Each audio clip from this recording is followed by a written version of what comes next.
Insulin resistance explained like you're brand new. If you've got a belly that arrives 3 seconds before you do, or you're tired all the time despite eating healthy, there's a good chance your body has stopped listening to one super important hormone. And here's the bummer, your blood tests might still look fine. So today I'm going to explain insulin resistance like you've never heard those words before, because most of us are walking around insulin resistant and we have absolutely no idea. 8 out of 10 adults are afflicted with this problem. I'm Emma Voysey, health coach and reformed sugar addict, and I now help other humans escape the snack drawer alive. Number 1, the glitter problem. Imagine sugar in your blood like Christmas glitter on a card, fun for 2 seconds and then it's stuck to everything and you're going to be finding it for years. So your body knows that glucose, which is blood sugar, just blood sugar, is useful as fuel. Of course it is, but it's also really irritating if it hangs around. So your body has this neat freak called insulin, whose job it is to sweep up the glitter fast. So what glucose actually is?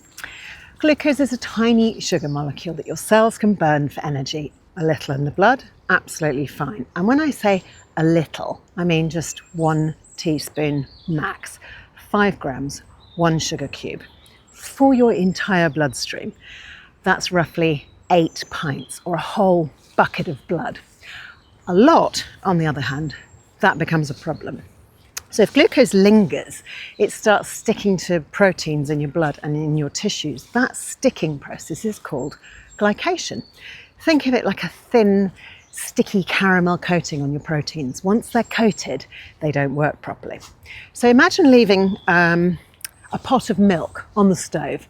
It goes from liquid to burnt, sticky mess, gunk that ruins the pan. That's what high blood sugar does to your tissues over a long period of time. Your collagen gets stiff, your blood vessels lose their flexibility, and that's pretty key. A key component of blood vessels is that they need to remain flexible. Your nerves start misfiring, and that's why chronically high blood sugar ages your body faster. It literally gums things up. Enter insulin, your sugar traffic warden. So whenever you eat carbs or sugary foods, your glucose rises, and lots of us might already know this. It's it's not rocket science. But I'm not just talking about actual sugar here. I'm talking about bread and pasta and rice and potatoes and corn, all the beige and white carbs, all the grains, including the healthy whole grains. Yes, those too. All the flours, all the beans, all the seeds, all the nuts, your fruits and your fruit juices, yes, also including the freshly squeezed ones, those really healthy ones, and of course the candy, the ice cream, the sweets, the desserts, all of it. Fruit, natural, yes, but it's also very high in sugar, especially our modern fruits, which have been bred to be big and juicy and a world away from their small sour ancestors, where they started out, which, by the way, they were only available in season, maybe for, a month or 2 of the year, unless you stored them. You'd only actually be able to get them at one time of the year. We got clever about that. We found ways of preserving them so we could have them all year round. But now you can have any fruit you like just by going into the supermarket any time of the year. It's always available, isn't it? There's no season where you can't buy strawberries, for example, just as one example. So if you think about it, sugar itself is natural. We grew it in a field. Healthy whole grains, yeah, you heard me right on that one. They also get turned straight into sugar in your body. They might contain more fibre, but much of it's still going to be converted to glucose. So think of it this way. White bread is like throwing kindling on a fire, fast, hot burn. Whole grain bread, that's like throwing the whole loaf on the fire. It burns a bit slower, but it's still burning. Your blood sugar still goes up, your insulin still has to deal with it. The most common lie people tell me. So one of the most confident statements I hear as a coach is this one. Oh, but I don't eat much sugar. And yes, okay, so lie might be a bit strong because people genuinely believe they are spot on with this. I completely understand why. I used to think exactly the same way.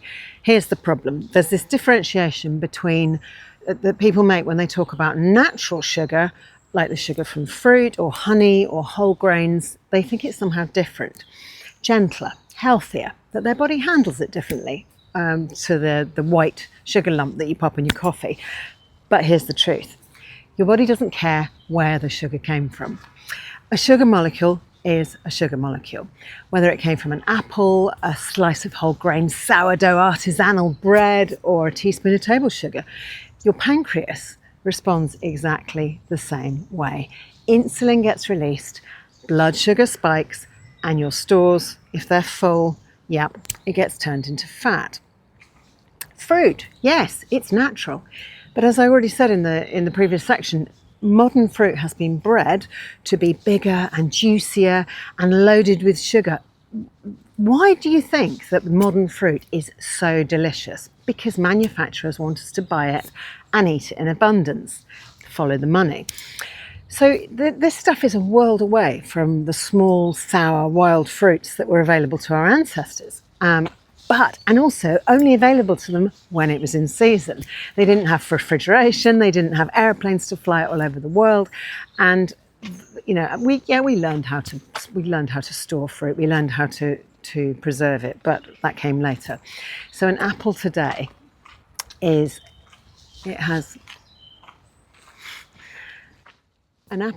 has way more sugar in it than an apple did 100 years ago. And if you're eating it year round rather than just in September when you picked it off a tree in the middle of a forest, do you see where I'm going with this? The ball, go and get it. Go and get the ball. So a medium apple contains about 19 grams of sugar. That's nearly 4 teaspoons, 4 times the amount that your body wants circulating in your entire bloodstream at any one time. And we call that healthy. Do you see the problem that we have? Whole grains, they might have more fibre, but they still break down into glucose. White bread is like throwing kindling on a fire. Fast, hot burn. Whole grain bread, it's like a slow burning log. But it burns a bit slower, but it's still burning. Your blood sugar still goes up. Your insulin still has to deal with it. And honestly, sugar itself is natural. We grew it in a field. So let me again make this crystal clear, because this is kind of the crux of this whole video. If it raises your blood sugar, your body treats it like sugar. Full stop. Doesn't matter if it came from a mango or a muffin. My bread confession. I remember as a young person tearing chunks off the loaf on the way home from the supermarket or from the bakery, fresh bread. Started doing it when I was a child. In fact, a loaf never made it home entire because I would always eat bits of it. It used to drive my mum mad, and then later on it would drive my husband mad as well. But I thought I was eating, when I thought about it when I was older, I thought I was eating something healthy, something benign, harmless. It's just bread. No fat, no butter on it. Right, natural, wholesome. But my body was treating it like dessert, because that's exactly what it was. A blood sugar spike wrapped in a warm, crusty disguise. And funny, in the last 15 years, I've largely avoiding bread, because for ages I went completely gluten-free in an effort to try and discover what on earth was going wrong in my gut, why I had all this pain, why it was, what was causing the problem. I thought, it must be gluten, it must be that. So I was gluten-free for ages. I'd completely forgotten that I used to even do this, and now I do treat bread like dessert. And I'm not gluten intolerant, but I only have it very seldom as a treat because I still love it. But I'm not pretending it's anything other than what it is, sugar in a different form. So your pancreas sends out insulin to deal with the sugar. Remember, 1 teaspoon. That's the maximum safe dose that you can have circulating at any one time. In the whole bloodstream, in a whole bucket full of blood, your pancreas. Now think of this little body part as your sugar control center. A little organ, it hides behind your stomach. It sends out insulin to deal with the sugar. So it's a very, very hard working organ in most of us. So insulin is the message that tells your cells to open their doors and take the glucose in. First step, it puts it in the muscles and in the liver, where glucose is stored as glycogen, ready to be used for fuel, ready for when you've got to run away from a tiger. If there's more glucose coming in than those 2 places, those 2 storage areas can physically hold, what happens to the rest of it? Gets shunted into your fat cells, gets stored as fat. So think of glycogen storage as your pantry. You can only fit so many tins in there. Once it's full, where does the rest of it go? Into the garage, into the attic, under the bed, anywhere that you could use for storage. Think of that as your fat stores. So, and unlike the pantry and the garage and the attic, those fat stores, they have the capacity for infinite space. So they can just keep expanding. Your body will just keep building new rooms to store the overflow, to store the excess away. So why grazing all day keeps your insulin high? Here's the timing most people never hear, and this definitely included younger me. After you eat, glucose may settle in 2 or 3 hours, but insulin, that hangs around for roughly 4 hours. So if you eat again every 2 to 3 hours, insulin never gets a proper break. Up it goes again before the last pulse has fallen. Do that every day for weeks and months and years, and your cells get soaked in insulin all day long, all the time. It's like living next to a fire alarm that goes off every 2 hours.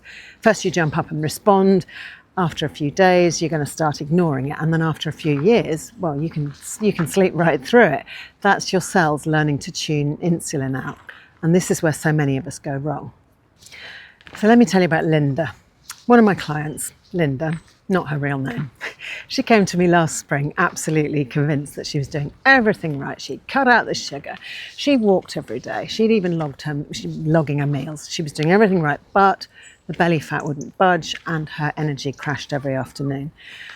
We ran through her food timing and found she was eating something small every 2 or 3 hours. Not much, not something unhealthy, something she perceived as a healthy snack every 2 or 3 hours. She was worried about her blood sugar dropping, so she was always keeping it up. She understood that was the right way to keep the metabolism ticking over, exactly as most of us have been taught over the last 30 or 40 years. So once she stopped the grazing, focused instead on protein and real food, and gave insulin time to fall between the meals, her body started listening again.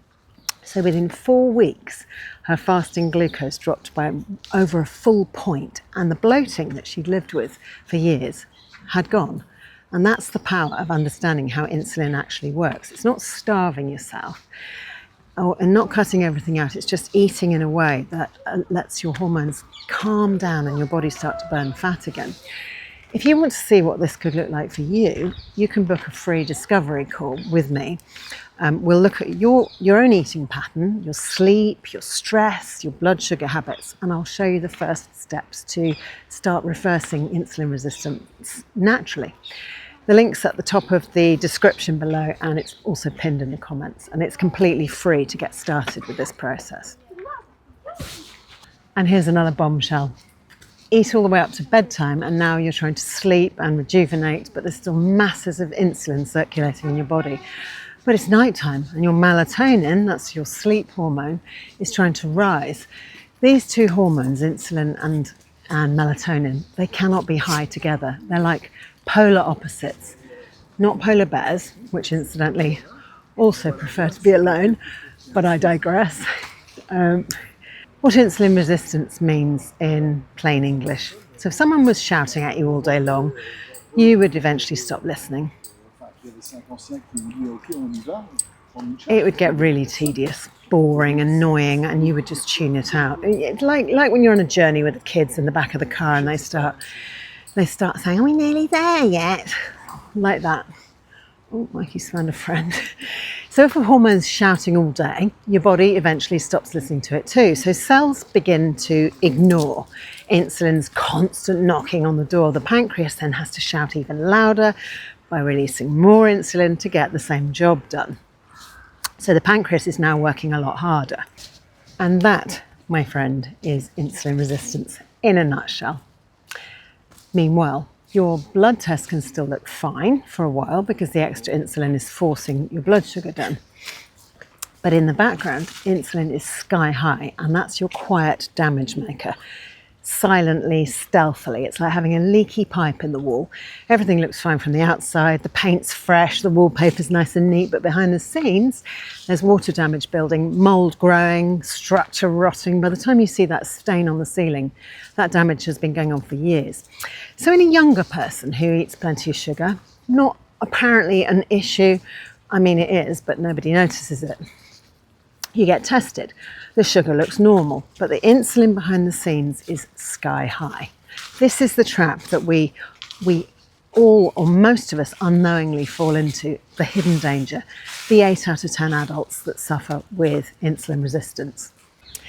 Where the extra sugar goes when the stores are full. So once the muscle and the liver are all topped up, the liver turns that excess glucose into fat, into new fat. A lot of that fat is packed around the organs in the belly. That's your visceral fat. You can't see it, but it's there wrapped around your internal organs. You can obviously see it when the belly starts pushing out, but you can't pinch it from the outside. It sits underneath your abdominal wall and it's wrapped around your liver, your pancreas, your intestines, and eventually your heart, choking your organs, preventing them from working efficiently. So imagine bubble wrap around your phone, your keys, your coffee mug. Everything would still work technically, but it's also clunky and really inefficient and harder to use. So that's what visceral fat does to your organs. And here's the bummer. Visceral fat isn't just storage. It sends out these inflammatory signals that make blood vessels cranky and make your hormones misbehave. It's metabolically active fat, and that means it's constantly sending chemical messages that mess with your system. Why this raises heart attack risk? So you've got two big reasons. Number one, glycation. Remember that sticky caramel coating? If glucose is high too often, proteins in your blood vessel walls, they become sticky and stiff. That damages the lining, which should be smooth and slippery. Stiffer pipes, poorer flow. This goes for all your blood vessels, from the really big ones like the arteries, the veins, to the little tiny branches, which are the capillaries. And number two, high insulin drives fat production. So high insulin tells your liver to turn spare sugar into fat and send it into your blood. That raises your triglycerides, can't talk today. With more of this fat floating around, your blood becomes more plaque forming.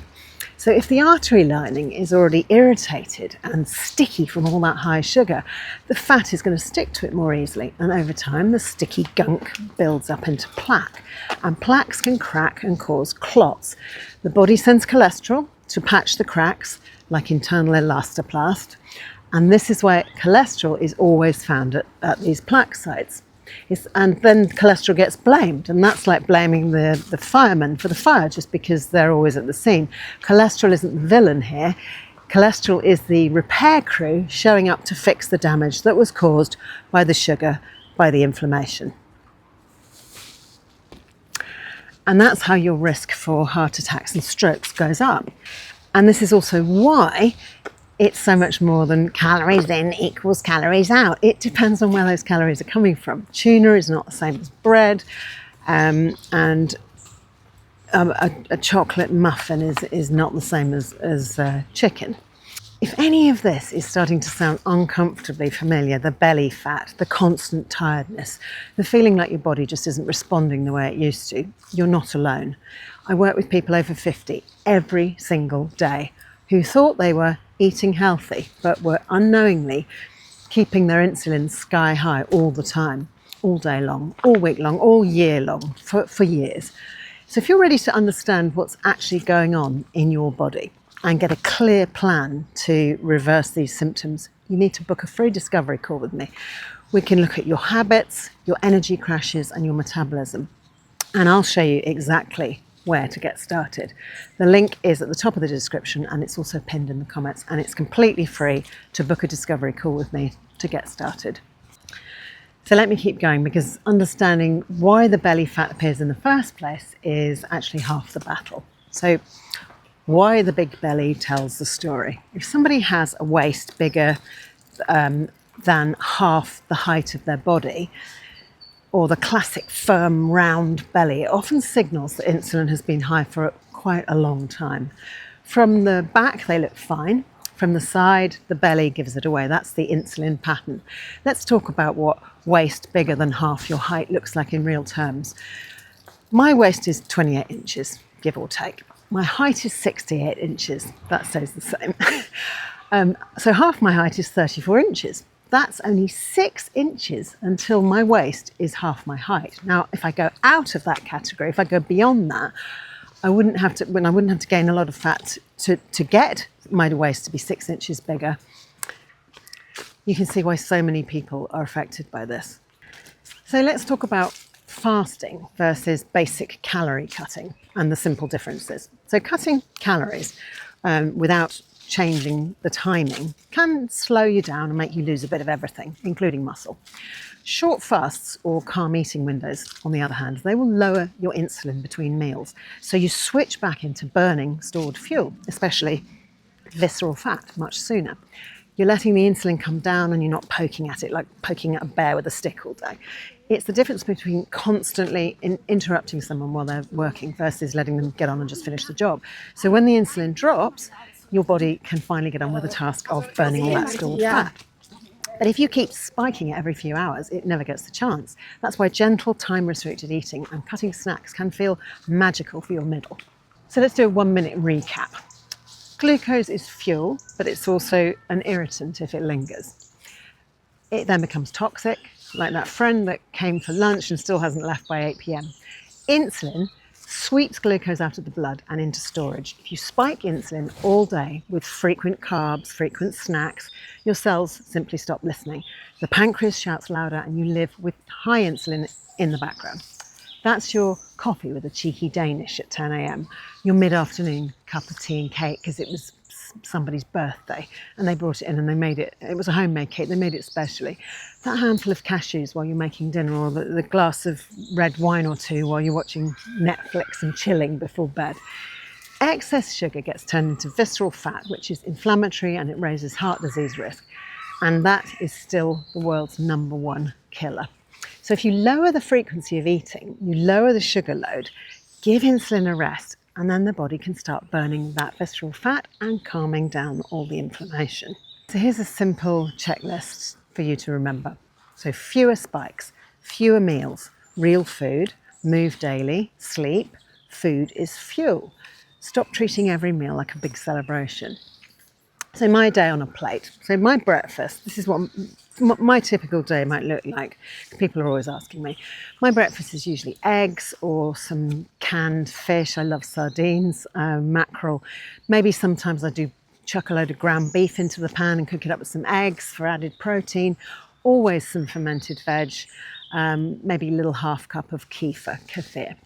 If I'm really short on time, I might just have a handful of homemade beef jerky, maybe a protein shake. I like the organic protein company grass-fed whey protein shakes because there's nothing else in them except for grass-fed whey protein. And then I'll have a late lunch, which will be meat or fish or veggies and veggies. I always eat some vegetables. I'm not a carnivore. Maybe a Greek yogurt. Lately, I've started including a couple of Brazil nuts for the selenium and a few macadamias because I love them and they're fatty and delicious. And that's it. I don't eat between meals. I don't eat past that second meal. I just eat those 2 meals in the day. And that was the massive, massive change for me because I used to just, as I said before, just eat and snack all the time. So when I stop eating at 4, and I don't eat again till the next day, 8 or 9 the next morning, I'm always going for that 16, 17 hours where I'm not eating anything. That's just intermittent fasting. But also once a week, I'll do a 24 to 36 hour longer fast. And this is just great because it allows my blood sugar levels to come right down and gives my body a complete break, allows my body on the longer fast to get into that state of autophagy where the cells start healing, where the body uses up waste cells, unnecessary spare parts, as it were, waste products that it no longer needs. They get recycled and then used for energy. So it's a really brilliant way of recycling old, unnecessary bits and pieces in the body. So that's it. Hopefully, insulin resistance in plain English. If this helped, please like it, share it, tell me in the comments which point finally made it click for you. And if you're over 50 and you're tired of feeling bloated and exhausted and you can't shift the excess weight, like your body's just really stopped listening, then let's fix it. Book a free discovery call with me. We can map up your sweet enough roadmap, better digestion, calmer hormones, steady energy, and a body that actually responds again. And I call my program Sweet Enough because we don't need all that sugar. We are sweet enough without it. You're going to walk away with total clarity on what's keeping you stuck and exactly how you can fix it in real life. No guesswork, no calorie counting, just a clear plan built for your hormones. So click the link at the top of the description or the pinned comment to book your free plan review. Let's rebuild this body together.